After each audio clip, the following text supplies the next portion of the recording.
स्वागत है आप सभी का tech study ITI YouTube channel पर। सीआईटीएस एंट्रेंस एग्जामिनेशन आप सबके 31 हाफ में 2026 को होने वाले हैं। तो उसी क्रम में यहाँ पे 8 पार्ट हम लोग कर चुके हैं मैथ्स एंड रीजनिंग के। आज यहाँ पे आप सबका ये 9th पार्ट है। आपके एग्ज़ाम से पहले जैसा हमने आपसे प्रॉमिस किया था कि 10 से 12 पार्ट आपका करीब करीब हम करवा देंगे, तो वो यहाँ पे हम कंप्लीट करा देंगे। और इनको अगर आप देख लेते हैं तो आप आसानी से जो 25 क्वेश्चंस आपके मैथ और रीजनिंग के होंगे उन्हें पूरा आप 25 का 25 सही कर पाएंगे। तो नहीं देखा है तो आप लोग प्लेलिस्ट में जाके ज़रूर इसको देख लीजिएगा। और इस वीडियो को प्लीज़ आप लोग लाइक एंड चैनल को सब्सक्राइब भी ज़रूर कीजिएगा, जिससे सब तक ये इन्फॉर्मेशन व अपडेट पहुँचती रहे। और अगर आप टेलीग्राम पर नहीं जुड़े हैं तो आप tech study ITI Telegram channel पर भी जुड़ सकते हैं हमारे साथ, जहां आप डायरेक्ट हमसे कोई क्वेश्चन भी कर सकते हैं। आपका कोई डाउट हो भी हमें लिख सकते हैं। साथ ही साथ वहाँ पे सभी तरह की जॉब की अपडेट, अप्रेंटिसशिप की अपडेट एंड उनके फॉर्म भरने के लिंक, पीडीएफ, वो सब कुछ भी हम आपको प्रोवाइड करते रहते हैं। एंड टेक्निकल परीक्षा की तैयारी के लिए आप लोग प्ले स्टोर से tech study ITI app download कर सकते हैं। कमेंट सेक्शन में उसका लिंक आपको मिल जाएगा। वहाँ पे आपको अलग अलग ट्रेड के practice set, mock test, video courses मिल जाएंगे, उन्हें भी आप लोग ज्वाइन कर सकते हैं। तो चलिए स्टार्ट करते हैं पार्ट नंबर 9 यहाँ पे। इसके पहले 8 पार्ट जो हुए हैं उनको आप लोग ज़रूर एक बार देख लीजिएगा। उसमें 120 क्वेश्चन हमने करा दिए थे, 15-15 क्वेश्चन का एक पार्ट हमने रखा है। यहाँ पे क्वेश्चन नंबर 121 से हम लोग स्टार्ट करेंगे। अब देखेंगे क्वेश्चन नंबर 21 क्या कह रहा है। इस श्रृंखला को, इस सीरीज़ को आपको पूरा करना है 10, 20, 80, 480 और 3840। अब इसे पूरा कैसे करेंगे, तो अगर आप देखें यहाँ पे जो रिलेशन बनाना होता है ना, वो आप बनाएंगे 10, 20, 80, 480 और 3840। तो अगली संख्या क्या आएगी वो आपको बताना है। तो यहाँ अगर आप ध्यान से देखें तो 10 और 20 में क्या हो रहा है, आप 2 से मल्टीप्लाई कर रहे हैं। 20 और 80 में क्या हो रहा है, आप 4 से मल्टीप्लाई कर रहे हैं। 80 और 480 में क्या हो रहा है, आप 6 से मल्टीप्लाई कर रहे हैं। 8 छंग 48, 480। 480 और इसमें क्या हो रहा है, आप 8 से मल्टीप्लाई कर रहे हैं। 4 8 32 और 8 9 64, 3840 हो जाएगा। तो 8 के बाद देखिए 2 4 6 8, 8 के बाद क्या आएगा 10। यानी अगर 3840 को हम 10 से मल्टीप्लाई करें तो जो आएगा वही संख्या होगी। तो क्या आ जाएगा 38,400। ठीक है, राइट आंसर आपका क्या हो जाएगा यहाँ पे 38,400। देखिए इसमें आपको क्या करना होता है, जो पैटर्न यहाँ होता है ना, उसी पैटर्न को आपको फॉलो करना होता है आंसर पाने के लिए। तो इसके बाद क्या आ जाएगा संख्या आपका 38,400। ठीक है, तो राइट आंसर आपका ऑप्शन नंबर बी हो जाएगा। ऐसे क्वेश्चन बहुत आते हैं और ये सेकेंडों के क्वेश्चन होते हैं, लेकिन अगर आप परेशान होंगे, नहीं जानेंगे ट्रिक, तो फिर क्या होगा ना, इसमें आपका समय चला जाएगा। इसमें कह रहा है कि निम्नलिखित संख्या श्रृंखला से असंगत संख्या को छांटना है। असंगत मतलब क्या है, जो इस सीरीज में ना मैच ना खा रही हो, मेल ना खा रही हो। तो इस सीरीज को भी उसी तरह लिखेंगे और देखेंगे कि इसमें पैटर्न एक्चुअल में बन क्या रहा है। तो अगर आप बहुत ध्यान से यहाँ पे देखेंगे तो यहाँ संख्या जो दी गई है 6 है।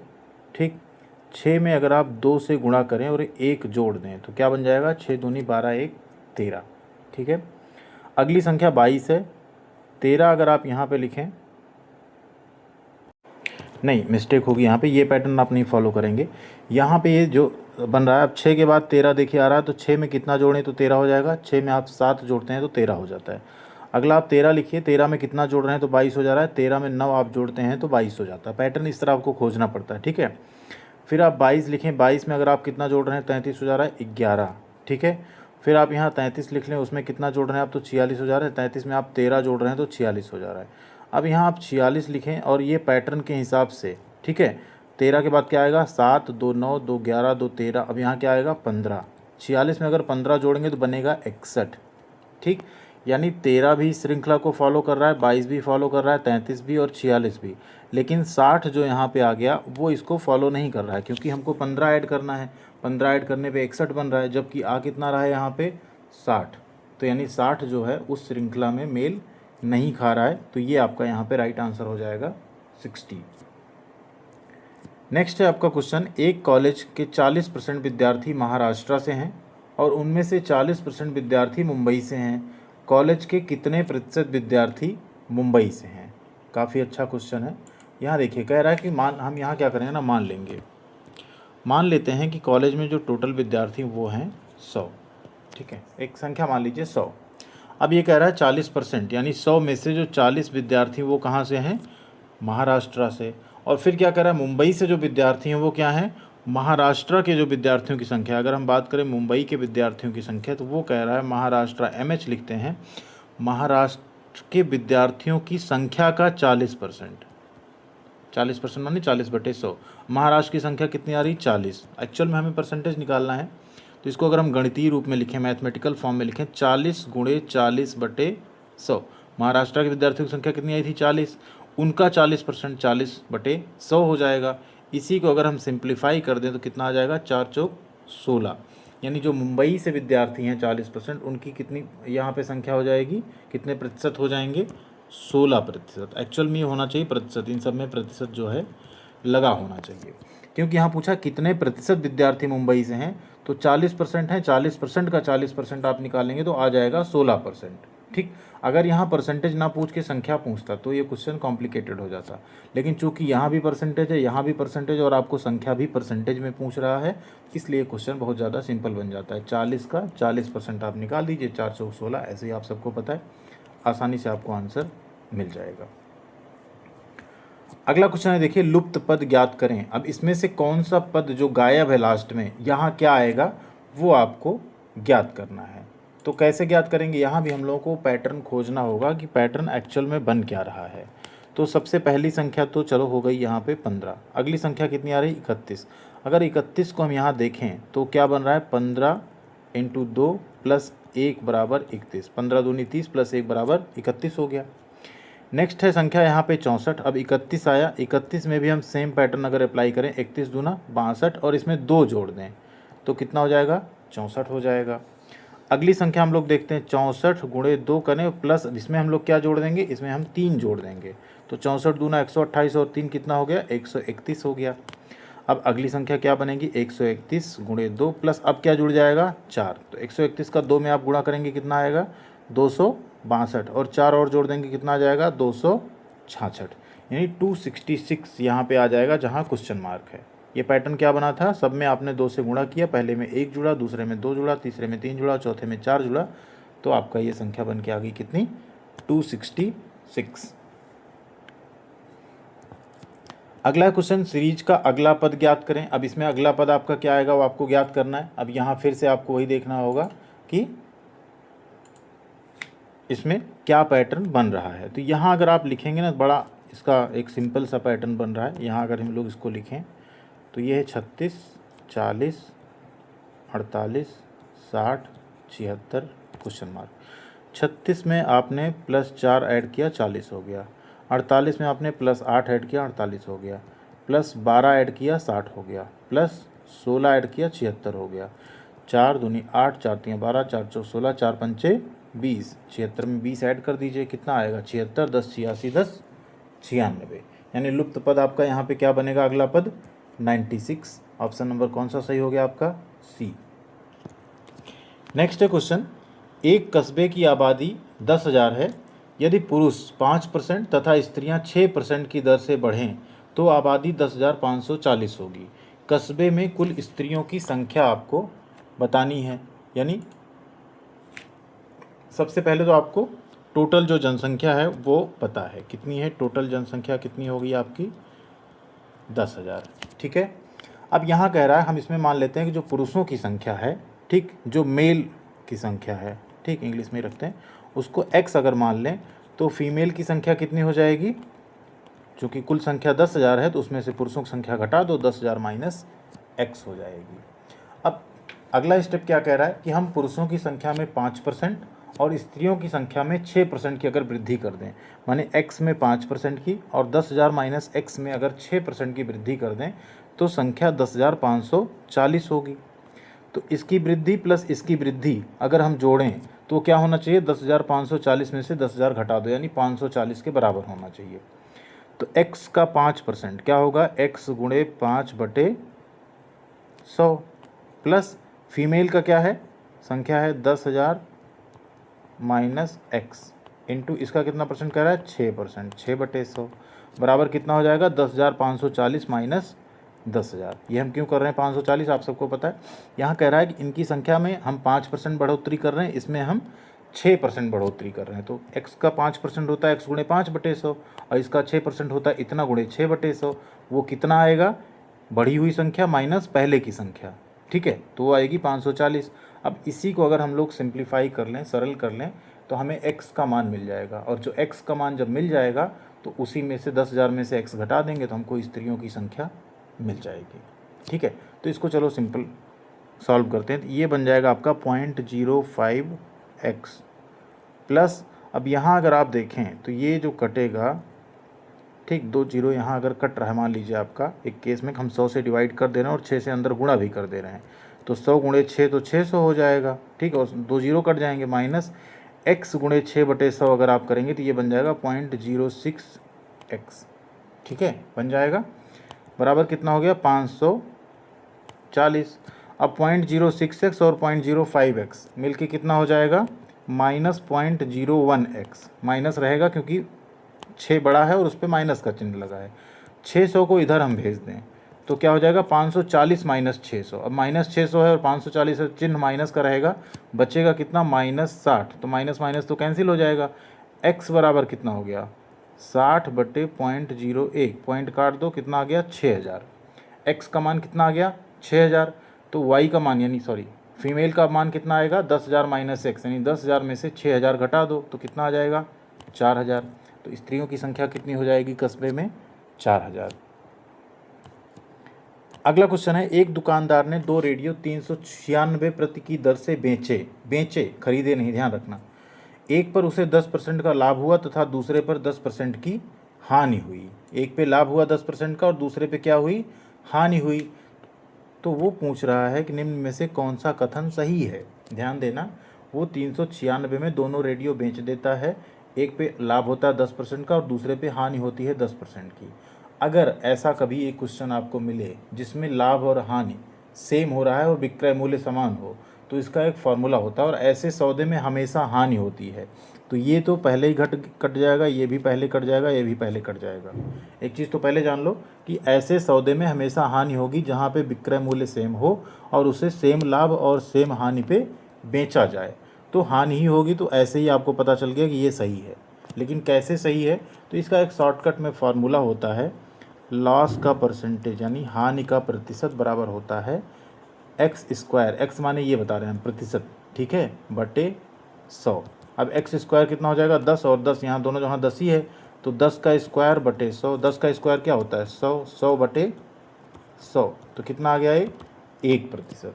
लॉस परसेंटेज का फॉर्मूला यही होता है x² बटे 100, जहाँ x क्या है प्रतिशत लाभ और प्रतिशत हानि अगर बराबर हुई हो एक ही समान पे उस केस में। तो बहुत आसानी से आपको एक आंसर मिल गया कि 1% की हानि हुई। ठीक है, इसे आप चाहें तो एक लंबे में कैलकुलेट भी कर सकते हैं।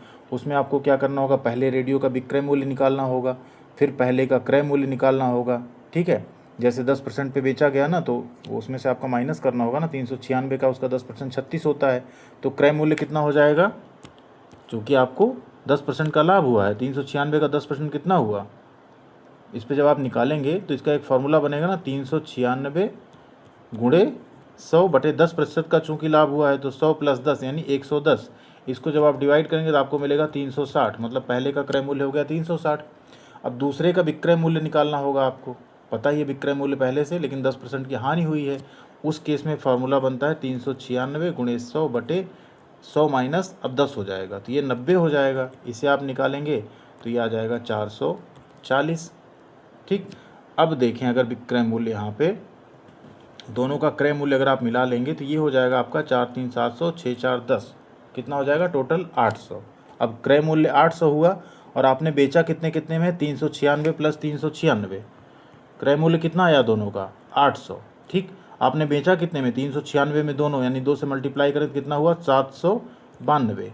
घाटा कितने का हो रहा है, 800 में से 792 गया कितना 8 रुपये का। अब 800 में अगर 8 रुपये घाटा हो रहा है तो आप सिंपल समझ सकते हैं 1% का घाटा हुआ। 8 गुणे 100 बटे 800 बराबर 1%। ये भी तरीका है और जो x² बटे 100 है वो भी तरीका है, दोनों से आप लोग लगा सकते हैं। अगला क्वेश्चन है, एक व्यक्ति ने 200 में एक घोड़ा खरीदा और 250 में बेच दिया, उसका लाभ प्रतिशत निकालें। अब 200 में कोई घोड़ा खरीदेगा और 250 में बेच देगा, तो सबसे पहले हमें क्या निकालना है, क्रय मूल्य पता है, हमें निकाल लेना है लाभ। क्रय और विक्रय पता है, तो लाभ होता है विक्रय मूल्य माइनस क्रय मूल्य। विक्रय यानी जिसमें बेचा गया और क्रय यानी जितने में खरीदा गया, तो लाभ कितना आया 50 रुपया। ठीक, अब लाभ का अगर प्रतिशत निकालना हो तो उसका फार्मूला होता है 50 गुणे 100 बटे क्रय मूल्य। क्रय मूल्य 200 है, काटिए, कितना आ गया 25, यानी 25% आपका यहाँ पे राइट आंसर हो जाएगा। अगला क्वेश्चन है, निम्न प्रश्न में जो एक बाकी तीनों से मेल नहीं खाते उसे ज्ञात करें। ध्यान दीजिए, ऐसे क्वेश्चन भी आते हैं। सांस लेना, तैरना, नाचना, खेलना। खेलना एक एक्टिविटी है, नाचना एक एक्टिविटी है, तैरना भी एक एक्टिविटी है। लेकिन सांस लेना तो यहाँ पे कंपलसरी, उसे आप एक्टिविटी समझ के नहीं ले रहे हैं, वो कंटिन्यूस आप ले रहे हैं, उसी से हम सब जिंदा हैं। तो सांस लेना इन तीनों से क्या है, अलग है। तैरना, नाचना, खेलना, इन सब से अलग है कौन, सांस लेना। तो इन तीनों से मेल कौन नहीं खा रहा है इसमें, सांस लेना, ऑप्शन नंबर ए। अगला क्वेश्चन है, गश्त का संबंध अगर सुरक्षा से तो बीमा का संबंध किससे होगा। गश्त आप बोलते हैं ना, पुलिस गश्त पे, आर्मी गश्त कर रही है, इस तरह आप बोलते हैं ना गश्त की जा रही है, तो वो किसके लिए की जाती है, पब्लिक की सुरक्षा के लिए। तो बीमा किसके लिए किया जाता है, ये पॉलिसी नहीं, वित्त, ये सब तो है, ठीक है, धन के लिए पॉलिसी है एक तरह की, लेकिन यहाँ बात क्या हो रही है, सुरक्षा की। दूसरों की सुरक्षा की जाती है ना गश्त करके। जो गश्त कर रहा है अपनी सुरक्षा थोड़ी कर रहा है, किसी और की सुरक्षा कर रहा है। तो बीमा भी आप क्या करते हैं, संरक्षण है एक तरह का। आपने अपना जो बीमा करा लिया, आपको कुछ हो गया तो जो आपके आश्रित हैं उनको संरक्षण मिल जाता है एक, ठीक। तो ये यहाँ पे एक बात है कि आप संरक्षण कर रहे हैं, आपका कोई लॉस नहीं होगा उसमें, अगर होता है तो आपको वो बीमा कंपनी कंपनसेट करेगी, ठीक। तो बीमा का संबंध किससे हो जाएगा यहाँ पे, संरक्षण से। ऑप्शन नंबर बी यहाँ पे सही है। अगला क्वेश्चन है, कार का संबंध अगर है गैरेज से। कार गैरेज में क्या होता है, खड़ी होती है, वहाँ उसका रिपेयर, मेंटेनेंस, ये सारे काम होते हैं गैराज में, ठीक है। तो हवाई जहाज़ का संबंध किससे होगा, हवाई जहाज़ को बोलते हैं, हवाई जहाज़ को यहाँ इस तरह, जो कार का जहाँ पे गैरेज जैसा होता है, हवाई जहाज़ के केस में उसको हम लोग बोलते हैं हैंगर। क्या बोलते हैं, हैंगर, ठीक है। अगला क्वेश्चन है, 49 विद्यार्थियों की कक्षा में करीम का स्थान ऊपर से 16वां है, तो नीचे से करीम का स्थान क्या होगा। ऐसे केस में नीचे से स्थान के केस में एक फार्मूला होता है, ठीक है। अगर हम यहाँ बात करें, नीचे से आपको स्थान अगर निकालना हो तो फार्मूला होता है कुल विद्यार्थी, कितने, कुल विद्यार्थी, टोटल जो विद्यार्थी हैं, माइनस ऊपर से स्थान, ऊपर से जो स्थान है वो +1, ठीक है, +1। तो कुल विद्यार्थी कितने, 49, ऊपर से स्थान क्या है 16, इसमें +1, 49 में से 16 गया, कितना आया आपका 33, +1 34। तो ऊपर से नीचे से स्थान कौन सा बन जाएगा, 34वां। अब आप देखेंगे इसमें 34 तो ऑप्शन ही नहीं है, अगर होता तो आप 34 टिक करते। तो राइट आंसर आपका क्या बनेगा, इनमें से कोई नहीं, ठीक। ऐसे क्वेश्चन भी आते हैं जहां आपको कोई ऑप्शन सही नहीं मिलेगा। अगले क्वेश्चन पे चलते हैं, किसी निश्चित सांकेतिक भाषा में किरण को JJQBM लिखा जाता है, उस सांकेतिक भाषा में जावेद को कैसे लिखा जाएगा। पैटर्न खोज लेते हैं, जावेद को ऑटोमेटिक हम लोग लिख लेंगे। किरण, अगर ध्यान दें आप यहाँ पे JJQBM में पैटर्न क्या बन रहा है, के जस्ट पहले जे आता है, मतलब के में -1 किया गया तो पहला वर्ड बना। आई के जस्ट बाद जे आता है, यानी +1 किया गया तो दूसरा जे बना। आर के जस्ट पहले क्यू आता है, यानी -1 किया गया तो क्यू बन गया। ए, फिर से ए में +1 करो तो बी आता है, यानी एक अक्षर आगे का लिखा गया। एन में फिर -1 करो तो एम, एन से पहले एम आता है, यानी -1 +1 -1 +1, ये यहाँ पे पैटर्न है, अगेन -1। तो सेम यहाँ करते हैं, जे के पहले क्या आएगा आपका, आई बना देते हैं। फिर ए के बाद क्या आएगा, बी बना देते हैं। फिर यहाँ पे है बी के पहले क्या आएगा, ए बना देते हैं। फिर यहाँ पे क्या है, ई में एक ऐड करना, ई के बाद क्या आता है, एफ कर देते हैं। डी में -1 करिए, डी के पहले क्या आता है, सी। IBAFC बन गया आपका आंसर, ऑप्शन नंबर सी यहाँ पे सही हो जाएगा। अगला क्वेश्चन, यदि 12 व्यक्ति एक कुएं को 20 दिन में खोद सकते हैं तो 15 दिन में इस कुएं को खोदने के लिए कितने व्यक्ति लगाने होंगे, ठीक।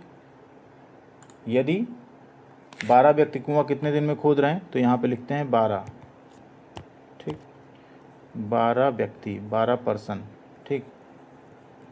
कुआं कितने दिन में खोद रहे हैं, 20। तो एक व्यक्ति खोदेगा कितने दिन में, 20 × 12 दिन में। तो तो 15 दिन में अगर कुआं आपको खोदना है, 15 डेज़ में खोदना है, तो क्या हो जाएगा 20 × 12/15। ठीक है, डिवाइड कर लेते हैं 5 से, 5 चौके 20, 5 तियाँ 15, 3 चौके 12, 4 चौक 16। ठीक है, यहाँ पे कितने व्यक्ति लगाने होंगे? अगर आपको कुएं को 15 दिन में खोदना है तो 16 व्यक्ति लगाने होंगे। ठीक है, इसमें सिंपल एक तरीका होता है, 2 तरीके से निकलता है। एक तो यहाँ पे पहले आप चाहें तो पूरा जो वर्क है वो निकाल लें कि 12 व्यक्ति एक कुएं को 20 दिन में खोद रहे हैं, तो टोटल काम कितना होता है? 12 दूनी 24, 240 व्यक्ति दिन। ठीक है, तो 15 दिन में अगर खोजना है तो उसे ही आप क्या करेंगे? डिवाइड कर देंगे यहाँ पे 240 को 15 से, आराम से आपको यहाँ पे 16 आंसर मिल जाएगा। दोनों तरीके हैं, इस तरीके से भी आप निकाल सकते हैं और इस तरीके से भी निकाल सकते हैं।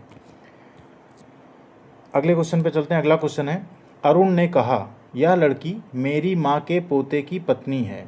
अरुण से लड़की का क्या संबंध है? देखिए, अरुण क्या कह रहा है? यह लड़की मेरी माँ के, अब अरुण है, ठीक, अरुण के माँ, ठीक, अरुण की मदर हो गई, के पोते, अब अरुण की मदर का अगर कोई पोता है तो कौन होगा? अरुण का बेटा होगा, और वो उस पोते की क्या है? वाइफ है। तो अरुण से उसका क्या संबंध हुआ?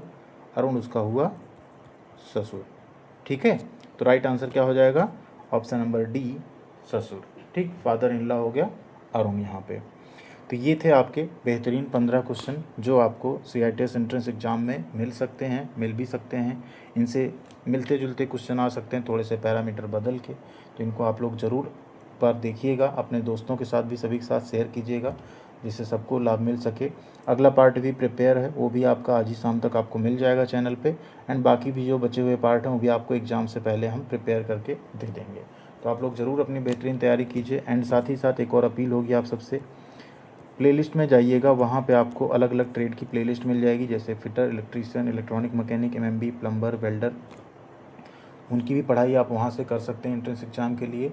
ITI एग्ज़ाम के लिए भी जो लोग अपीयरिंग में हैं उनके लिए बहुत इंपॉर्टेंट है अभी ITI एग्ज़ाम। जैसे आप CITS का एंट्रेंस एग्ज़ाम दें, ITI एग्ज़ाम की बेहतरीन तैयारी कीजिए, क्योंकि एडमिशन अगर CITS में मिल गया और ITI का रिजल्ट किसी तरह गड़बड़ हो गया तो फिर आपको वहाँ पर अपनी पढ़ाई छोड़नी पड़ेगी। तो ये आप थोड़ा सा ध्यान रखिएगा, पढ़िए। और साथ में अगर प्ले स्टोर से आप ऐप डाउनलोड करते हैं टेक स्टडी ITI का, तो वहाँ पे आपको CITS का स्पेशल बैच मिल जाएगा, उसे भी आप लोग ज्वाइन कर सकते हैं। ITI के आपको क्लासेस मिल जाएंगी, गवर्नमेंट जॉब की तैयारी की क्लासेस मिल जाएंगी, उन्हें आप लोग ज्वाइन कर सकते हैं और अपनी तैयारी को एक अलग ऊंचाई दे सकते हैं। थैंक यू वेरी मच, ख्याल रखिएगा अपना। मिलते हैं अगली अपडेट के साथ अगले वीडियो में।